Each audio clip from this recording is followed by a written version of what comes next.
My own sense of call to work in this area came when I was making the spiritual exercises retreat of Ignatius of Loyola. In the beginning of that retreat, there's something called the principle and foundation meditation, where a person is invited to consider how the created things of this world, we are called to engage with those in as much as they lead us to God, to our final end, as Ignatius would put it. And then to the extent that they get in the way, that we would free ourselves from those. Now, there's a Jesuit who has helped me, who writes about these things, and he points out that the humanized world of culture is part of the created things, that we want to be considering in this respect. And so in my case, the call seemed to be, I thought that maybe I was supposed to put it aside, but the call seemed to be, no, actually stay connected to this world of culture. And then, Jesuit spirituality in general is known for, and Ignatius emphasized the importance of seeking and finding God in all things, and a lot of different domains of culture. The Jesuits started during the Renaissance, and in their schools, the humanities had a central place, so studying the Greek and Latin classics, and the Jesuits themselves were trained, to teach these kinds of subjects. They were known for theater, which would sometimes involve, 1,000 students acting, which had music and dance connected to it. But also in their schools, they incorporated time for play and sport, like I mentioned earlier. The Jesuits are also known for their connection to Baroque art, experimental sciences. The missionaries were encountering new non-Christian cultures in many different parts of the world. There's one Jesuit named Joseph Lafitau, who's sometimes considered the father of modern anthropology.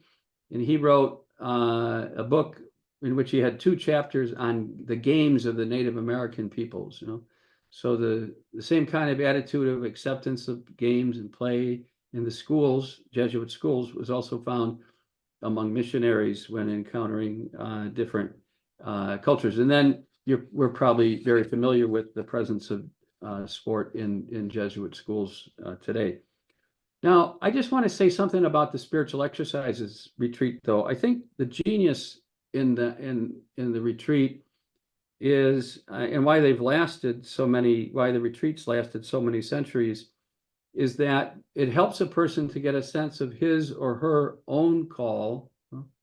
So the way they're uniquely called, and that comes about through their prayer and the movements of their heart and the use of their imagination, and how they can use their gifts, their interests, their skills, but in the context of the larger shared Christian story. So they're all the people are praying over the accounts of the life of Christ, but yet they're discovering uniquely how they can live that call out in the context of, for Jesuits, the Society of Jesus. That's also part of the broader. But for all people, the context of the church or the faith community. So there's this kind of differentiation and integration that's going on, which is what leads to growth or forward movement or evolution. So you can see this in the case of some well-known Jesuits. Matteo Ricci, an Italian humanist who spent most of his life in China. He's written what are considered to be a couple of the great Chinese classics. Well, he's very different from Ignatius of Loyola. He's very different from Gerard Manley Hopkins, who was a poet living in the 19th or 20th century in England, and very different from Teilhard de Chardin, who's a scientist. And yet they're all animated by the spiritual exercises retreat.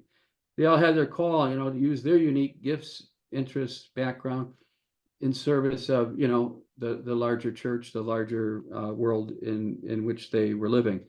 And I think at their best moments, the Jesuits have approached other cultures with this same mentality, as they encounter the Chinese traditions. What are the gifts and that this culture, these people have to contribute to building up the life of the church, or in India or in Paraguay. So it's you know, the spiritual exercises helps us to live out what Paul, writes about. There's one body, but there are many parts, and we're not all called to do the same thing. They're different gifts, but the same Spirit, and the manifestation of the Spirit is given to each person for some particular purpose.